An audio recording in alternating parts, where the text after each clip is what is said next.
Ano ba, Eya? Hanggang ngayon ba naman ganyan ka pa rin? Tsaka, for your information ha, hindi ko siya sugar mommy. Girlfriend ko siya. Tsaka ano naman kung malayo ang agwat ng edad namin. Hindi naman siya kagaya mo. Tsaka, hindi naman siya kagaya nung ginagawa mo dati na pagtrato sa akin. Kasi si Wilma, tinatrato niya ako talaga nung mahal na mahal niya ako. Hindi kagaya mo. Hi. Wilma nga pala. So, ikaw pala yung sinasabi ni Luis na sobrang magtrato ng karelasyon? Maganda ka. At bata pa. Pero ang sama na ugali mo.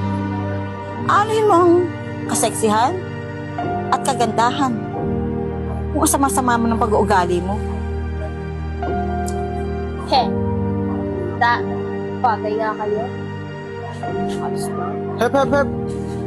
Bago mo ituloy yung sinasabi mo, ako muna may sasabihin sa'yo. Alam mo bang minabalitaan ako sa mga kaibigan mo? Dahil sa lahat ng mga kaibigan mo, marami na nakagalaw sa iyo. So ngayon, sinong madumi sa atin ngayon? Ha? Okay.